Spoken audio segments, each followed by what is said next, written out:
Hello students, welcome to our YouTube channel. So today we are going to start a topic that is calendar and time. तो calendar time जो हमारा topic है most important topic है, ठीक है, क्योंकि इसमें हम पीरियड्स देखेंगे, कैलेंडर के बारे में देखेंगे, टाइम एंड ये सब चीज़ें हम नोटिस करेंगे। एंड आप लोगों को हमेशा ध्यान रखना है कि जब भी कैलेंडर टाइम की बात आएगी तो हम बहुत सीरियस होकर उसको ऑब्जर्व भी करेंगे डे टू डे लाइफ में। Okay, so let's start our topic. तो here we are having period. तो पीरियड क्या था वो देखते हैं। This is an amount of time during which something runs its course. Means मैं यहाँ पर आप लोगों को पढ़ा रहा हूँ तो मुझे कितना टाइम लगेगा, that is my period. Just like 30 minutes, 40 minutes, that's it. Next we are having in calendar we have read a period to be systemized. Okay, it is in a table that exhibits give the annual years arrangement. Just like a calendar has 12 months, तो उसको हम देखते हैं एक अलग अलग boxes में हमें अरेंज करके मंथ्स गिवन होते हैं, डेट्स गिवन होती हैं, उसमें डेज गिवन होते हैं। सो यहाँ पे हमें बताया जाता है कैलेंडर में 12 मंथ्स होते हैं, जैन टू दिसंबर, और 4 वीक्स होते हैं एंड 1 वीक है 7 डेज। तो हमने लास्ट टाइम ये भी पढ़ा था कि जो 30 डेज वाले मंथ्स होते हैं वो कौन कौन से होते हैं, अप्रैल, जून, सितंबर, नवंबर। एंड 31st डेज मंथ्स होते हैं जनवरी, फरवरी, मई, जुलाई, अगस्त, अक्टूबर, दिसंबर। ओके, तो उसके बाद आता है फरवरी। अगर नॉन लीप ईयर है, नॉर्मल ईयर तो 20 डेज, अगर लीप ईयर है तो हमारे पास कितने डेज होंगे, 29। क्योंकि हर 4 ईयर में जब भी अर्थ रिवॉल्व करती है अराउंड द सन, उसके ऑर्बिट में थोड़ा थोड़ा है ना गैप आ जाता है। तो वो गैप हर 4th ईयर में एक दिन ज़्यादा लेता है, मतलब हर 4th ईयर में एक दिन ज़्यादा लगता है। जैसे आपने देखो क्लॉक होती है, उसके थोड़ा सा सेल डाउन हो जाए तो जब टाइम रोटेट करती है तो उसमें क्या होता है, वो थोड़ा थोड़ा लेट होने लग जाती है। जस्ट लाइक 1 आवर में 5 मिनट्स लेट हो जाएगी, ठीक है, इस टाइप से।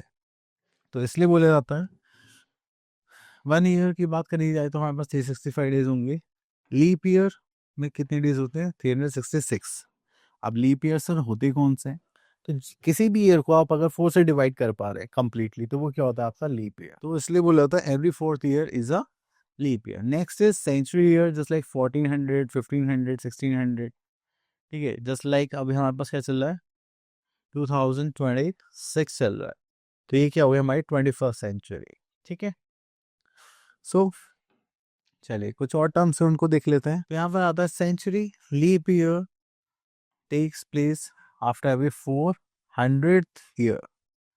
ठीक है, चलिए तो यहाँ पर आता है कन्वर्जन। तो ये तो हम क्वेश्चन के थ्रू ही देख लेंगे, बट इनकी थोड़ी सी यूनिट्स देख लेते हैं एक बार। 1 year having 365 days, 1 week close to 7 days, 1 month, 30 days, 1 year, 52 weeks. Okay, here we are having addition, subtraction of pairs too. Okay, number 12. Okay, so here we are having our exercise 13A.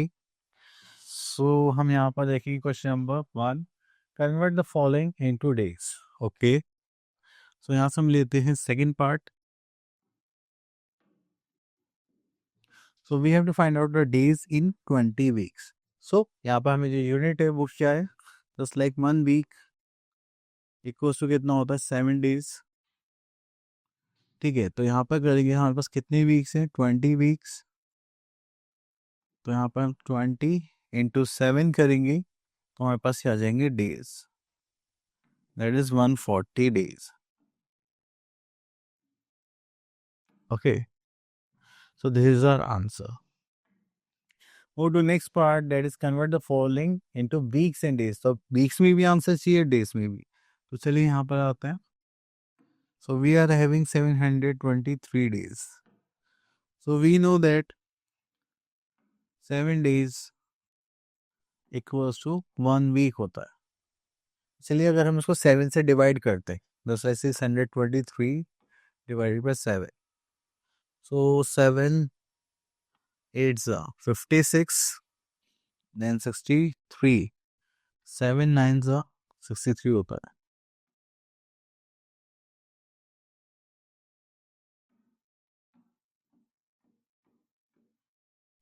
सो यहाँ पर तो days कुछ बचे ही नहीं, तो हमारे पास कितने weeks आ गए यहाँ पर, 89 वीक्स।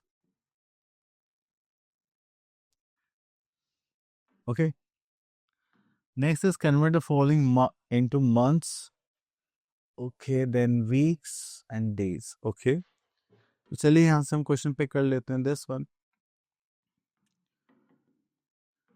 तो अगर हम डेज की बात करें तो 1 month equals to 30 days। Okay, and 1 month equals to how many weeks? 4 weeks. So now we are going to divide 1075 by 31st. Okay, तो यहाँ पर हो गया 30 3 90, यहाँ पर गया 7, दिस इज 1 एंड 5, 13 6 180, तो यहाँ पर 5 टाइम्स लेना पड़ेगा, इट इज 150। तो यहाँ पर कितना बचा? 25। हमारे पास कितने मंथ्स हो गए यहाँ पर? 35 मंथ्स। ओके, तो अभी जो बचे हैं डेज बचे हैं। अब अगर हमें वीक निकालना है तो उसके लिए हम क्या करेंगे? जो 25 हमारा रिमाइंडर था, अब इसको 7 से डिवाइड करेंगे। 7 3 से कितने होते हैं? 21। अब भी कितना बच गया? 4। हमारे पास कितने वीक्स आ गए? So we are having 3 weeks, okay, and 4 days। Okay, so this is our answer. Next is convert the following into years, months and days.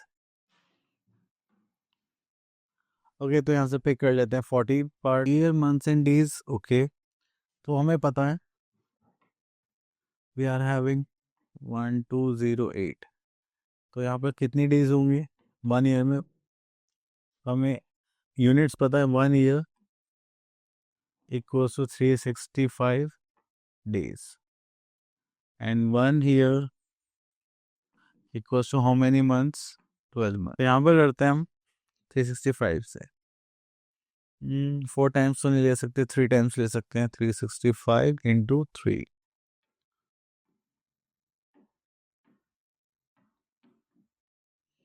तो अगर हम उसको 3 टाइम्स करेंगे तो हमारे पास कितना आएगा? 1095 days। सो यहाँ पर आ गया हमारे पास 3 years। अब देखिए हमारे पास अब भी कुछ डेज बाकी है, ठीक है, जस्ट लाइक 133 days। अब हमें क्या चाहिए? मंथ्स। तो हम इसको कैसे डिवाइड करेंगे? 30 से।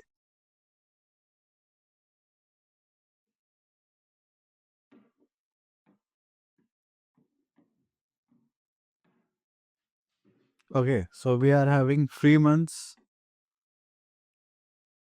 और अभी कितने डेज बच गए? 23 days।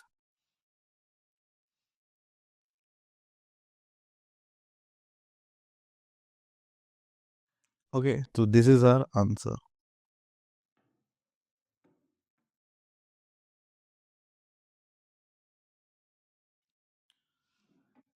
सो आई होप आपको कैलकुलेशन से क्लियर हो रही होगी। तो देखिए यहाँ पे ईयर्स और मंथ्स इनका सिंगल सिंगल है, तो ये आप लोग इजीली कर सकते हैं। नेक्स्ट आते हैं एट द फॉलोइंग। ओके, तो यहाँ पे हम क्वेश्चन पे कर लेते हैं 27। तो चलिए यहाँ पर हमें गिवन है ईयर्स एंड मंथ्स। ओके,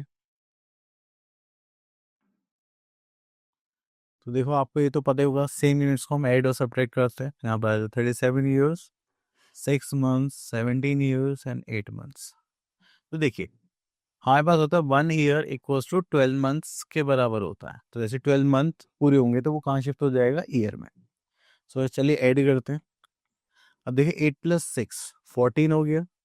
14 में से अगर 12 माइनस करेंगे तो कितना बचेगा? 2। तो यहाँ पे होगा 2 मंथ्स, और ये क्योंकि 12 माइनस करें तो ये किस में चेंज हो जाएगा? ईयर में। 7 to the 14 + 1 15, कैरी 1 3 4 5।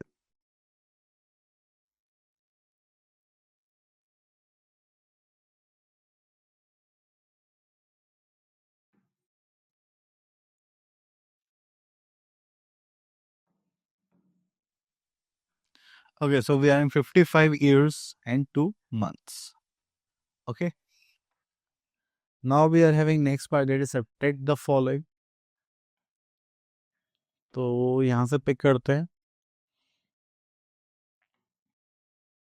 इस बार। तो यहाँ पर आता है 28 months 2 weeks from 53 months to 3 weeks। तो फ्रॉम है तो that means this is the bigger term, तो यहाँ लिख लेते हैं मंथ्स।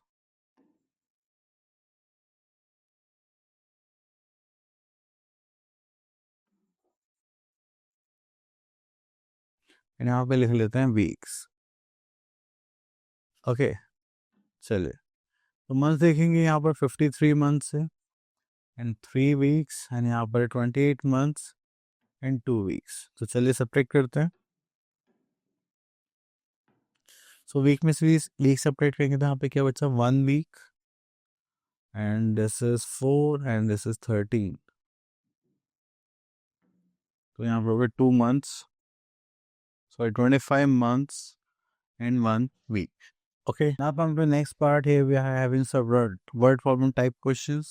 Okay, यहाँ से हम क्वेश्चन पिक कर लेते हैं this one. So यहाँ पर आता है Amit Verma reached Lucknow on 23rd July 2011 and came back on 4th November 2011. How long did he stayed in Lucknow? तो हमें ये निकालना है कि उन्होंने लखनऊ में कितना टाइम पीरियड स्पेंड करा। Okay, reached and come back. Amit reached on in Lucknow,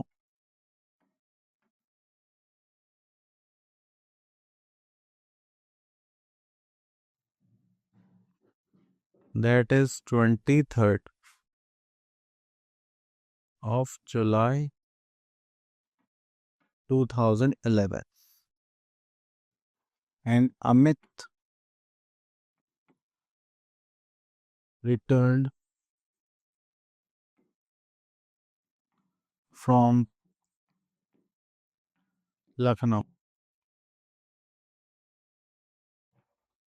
that is 4th November 2011. Okay, so we have to find out the how long did he stayed in Lucknow. So Amit stayed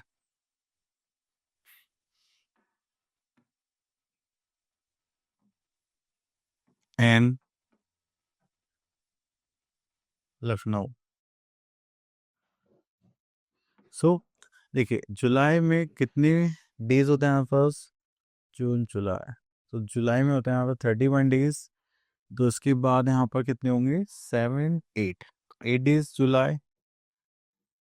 August we are having 31, September we are having 30, October we are having 31 and 4 day हो गए।